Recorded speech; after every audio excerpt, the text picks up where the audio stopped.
Hello, everyone. This is Tom Fox. I'd like to welcome you to the FCPA Compliance Report. First, have you ever thought about starting your own podcast? You wanted to talk about something in the compliance or compliance-related field, but really had no idea how to get started?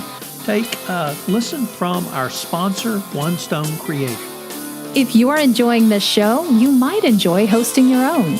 As an expert in your field, you have skills, knowledge, and insight that can help you expand your practice, meet new people, and create amazing content to share with the world. In as little as 2 hours a week, you can dramatically change how you promote, fill, and position your business. And One Stone Creative can show you how. Learn more at onestonecreative.net. In this podcast, I visit with David Childers. David is the Senior Vice President at the Ethics and Compliance Initiative, ECI. We discussed ECI's high-quality ethics and compliance program self-assessment tool. It's a fabulous new tool that is available to the compliance practitioner to help understand where your compliance program is.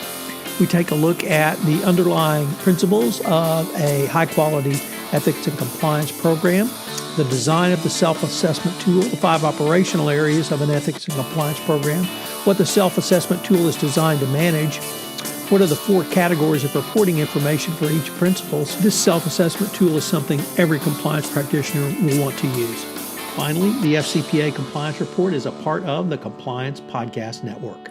Hello, everyone. This is Tom Fox back for another episode, and today you are in for a real treat because I have one of my favorite gentlemen in compliance and one that, frankly, I've known probably about as long as any other major figure in compliance. I have David Childers. He's the Senior Vice President at Ethics and Compliance Initiative, and we are here today to talk about what I think is a fabulous new resource from ECI. It's ECI's high-quality ethics and compliance program self-assessment tool. So, David, with that incredibly long-winded introduction, first of all, welcome, and thank you for taking the time to visit with me today. Tom, thank you, and I appreciate the kind introduction, and I feel the same way. We have known each other a very, very long time. So, David, as I indicated, we're here today to talk about this new self-assessment tool. This self-assessment tool helps companies utilize the framework that ECI developed around high-quality programs. So I thought we might take a few minutes to review the 5 principles of a high-quality program, or HQP, and then from there talk about the self-assessment tool. So could you take us through the 5 principles? Absolutely. One of the things, Tom, I would share too is that there are there's a lot of talk around how to measure your program. We spent a couple of years, maybe 2.5 years, really studying this to come down to 5 principles. The principles are related to strategy, risk management, culture, speaking up, and accountability, what I think most people would consider to be a pillar of a good ethics and compliance program. We think about strategy as the ethics and compliance program is central to the business operations and strategy, that ethics and compliance risks are identified, owned, managed, and mitigated in the same way that organizations look at other aspects of their ERM program. That leaders at every level of the organization, one of the things that ECI's research has shown is that managers and supervisors have an amazing amount of influence in an organization. So we really look at leaders at all levels across the organization to build and sustain a culture of integrity. The organization itself encourages, protects, and values the reporting of concerns and suspected wrongdoing. And last, the organization takes action and holds itself and the people in its organization accountable when things go wrong. So I had the opportunity to review the self-assessment tool. It's very comprehensive and, frankly, I think quite innovative. So I was wondering if you might give us a few words about the design of the self-assessment tool and really what it's designed to measure, David. Yeah, no, thanks. So, it's one of those interesting stories, Tom, in the fact that I've been building software for a very long time, and the reality of it is the elegance that you talked about and the complexity or the comprehensive nature of it. The reality of it is it's a fairly complex piece of software, but for the participant, it's only 107 multiple choice questions, and it takes less than 30 minutes to complete. And I guess, what is it designed to measure? Is it simply the 5 principles, or does it take a deeper dive to allow a more richer assessment? No, Tom, it's as I said, it's a fairly complex thing. The HQP assessment measures program maturity based on the 5 principles. A combination of questions are created to look at the 27 operational components that have been identified in the HQP measurement white paper that's on our website. And then it also looks at more than 100 different program practices and combines all of those measurements back to be able to give you a fairly, I want to say simplistic, but very telling way to be able to look at how your program's maturity can be measured.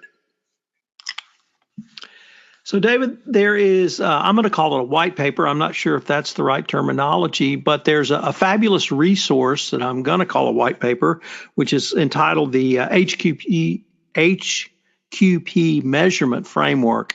And frankly, this has just a wealth of information for the compliance practitioner, not only the 5 principles and detailed information about the 5 principles, but really a set of additional materials for every compliance practitioner to consider in their own program, and how to use the information and perhaps then move to leading practices. And I was wondering if you could just detail the supporting information that's available in the white paper and how a compliance practitioner might be able to utilize that. Yeah, absolutely, Tom. So let me take a half step back for a moment, because this all really began 4 years ago when ECI convened a blue ribbon panel of experts, legal experts, fining authorities, number of court-appointed monitors and practitioners to really talk about the essence of an ethics and compliance program. That really created the 5 principles.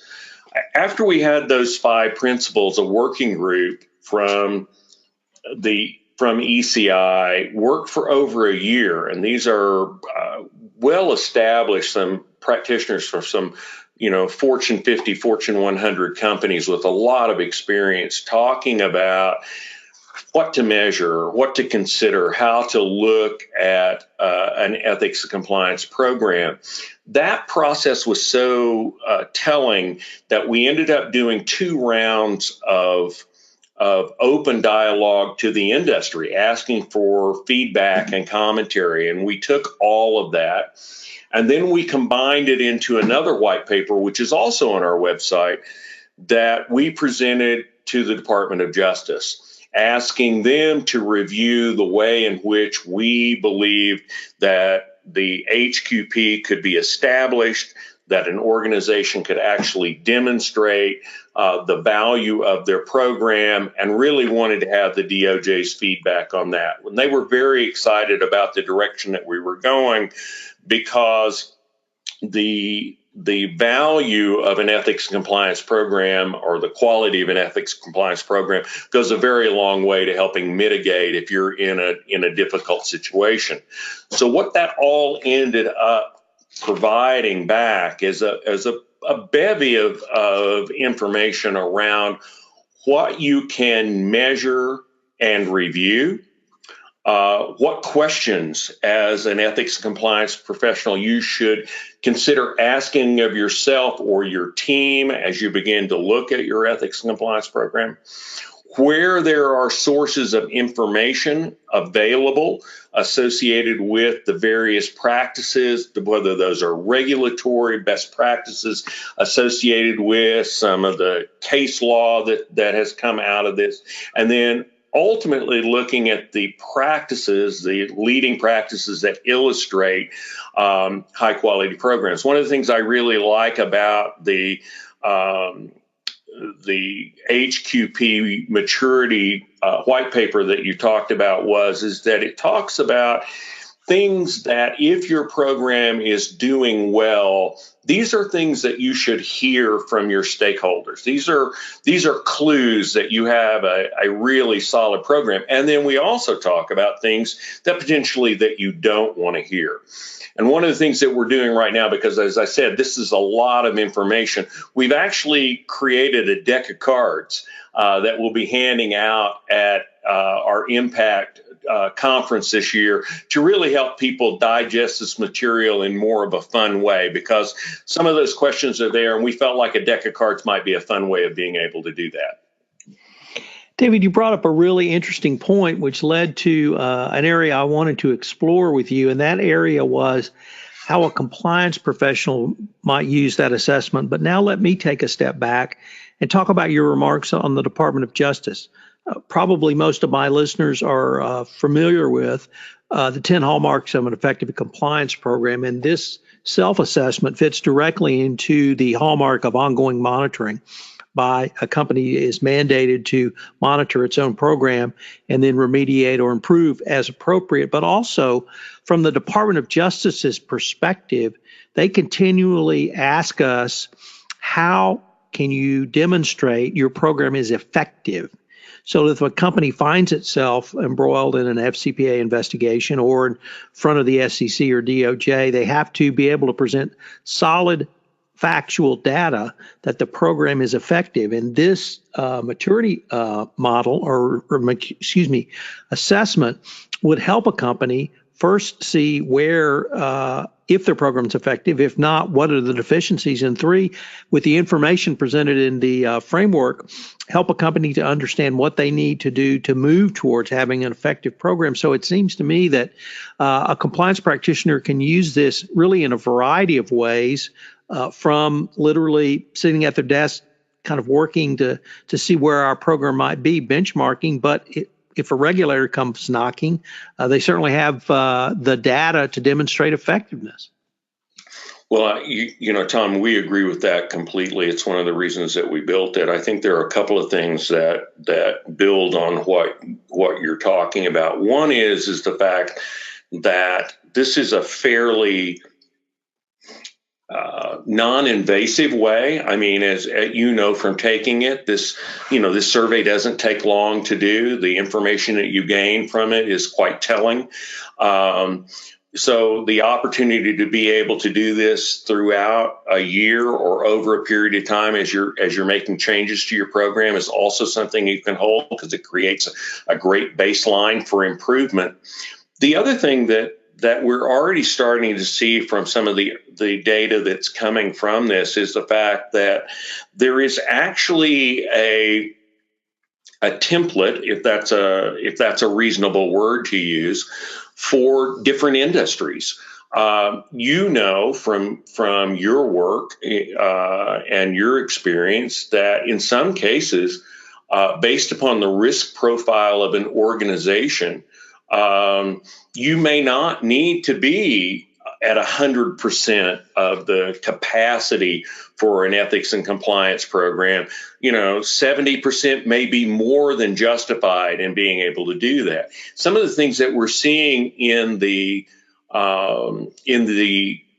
data that's beginning to come in from the HQP assessment are a number of areas where industries have settled on a value, and that is very telling back to the DOJ as well, so that they're not comparing all programs the same, because we all know that everybody's program is somewhat different. And then the other thing is that it's also beginning to show us some of the areas where compliance programs may, based upon a number of factors, be difficult to actually reach a level of optimization. And so that's exciting for me because it just opens up another realm of research for us to move into to look at how we might be able to help organizations get over some of those hurdles and move to a higher level of optimization. So within that context, David, how is ECI going to try and use this information going forward? And perhaps I should even begin with, how could a compliance practitioner avail himself of both the information on the framework and the assessment? Well, the interesting thing is, Tom, is that the maturity model is built on 5 levels, and it's based on a 0 to 100 point scale, with the lowest level being underdeveloped and the highest optimizing, with defining, adapting, and managing being somewhere in the middle within that.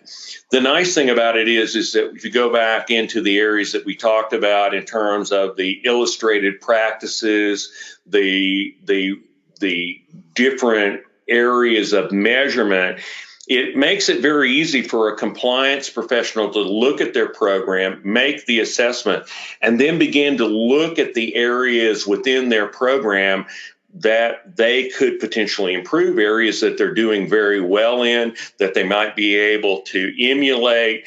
But it gives that practitioner a great opportunity to work through that. Our goal within that is to gather this information and do what we have done for more than 2 or 3 decades, is really work with our member organizations to begin to take a deeper dive into the things that this is telling us. We know that the HQP maturity model isn't a score or a test. It is a fact that compliance programs are constantly on a continuum. Risk factors are changing.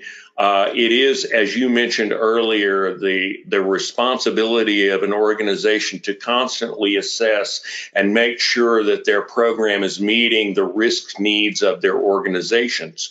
So we're not looking at this as a score. We're looking at this as a way that we can help organizations continue to mature and improve and be able to demonstrate to the DOJ or to their own organization's leadership the effectiveness that they've reached, or maybe the need for investment to be able to further improve their department. So, David, you hinted at the Impact 2019. I was wondering if you might be able to give us a few words about not simply Impact 2019, but specifically what the information that we were able to determine in this assessment, how it may be used or at least presented at Impact 2019. So, Tom, at Impact 2019, we have really focused the entire event on the potential benchmarks that are available within the HQP assessment. Every what we would normally have called a breakout session in the conference is actually a benchmarking session. We're encouraging people to send more than one person to Impact this year, because those benchmarking sessions will, during those sessions, the participants will receive information that we're gleaming right now and beginning to create those benchmark measurement tools, abilities for people to actually be able to overlay their program against some of these benchmarks and begin to take away from this program opportunities that they can improve their programs, and also in some ways to be able to go back and be proud about the way that their programs that are developed today. So, David, unfortunately, we are near the end of our time today, but I was wondering where our listeners could go for more information on both the framework white paper we've talked about, HQPs, and the assessment tool. Yeah, Tom, everything is on our website, which is www.ethics.org. There is a large section within the HQP. All of the documents that we've discussed are there. They're free to anyone that comes to our website. They can download those. The HQP assessment is free to anyone who is attending. Is anyone who's attending the Impact Conference. And Tom, we've also made some of that available to you. Well, thank you very much for that, David. This has just been a fascinating exploration of a really innovative tool that I hope the compliance professionals listening will avail themselves of. Frankly, I can't wait to see the results and see where ECI may be able to take it down the road. And I hope we can continue this conversation. Yeah, Tom, thanks very much. I appreciate it. Hello, everyone. This is Tom Fox again. I hope you enjoyed this episode of the FCPA Compliance Report. I hope you will check out the ECI High Quality Program Assessment Tool. Once again, it's a fabulous resource. We're going to link to it in the show notes and also link to the upcoming ECI Conference Impact 2019, where I will be discussing this tool, the self-assessment tool, on a panel, and there'll be a plethora of other workshops and keynote addresses directly related for the compliance practitioner. I hope you plan to join me. Once again, thank you again for listening, and I hope you'll join me next week for another episode on the FCPA Compliance Report. The FCPA Compliance Report is a part of the Compliance Podcast Network.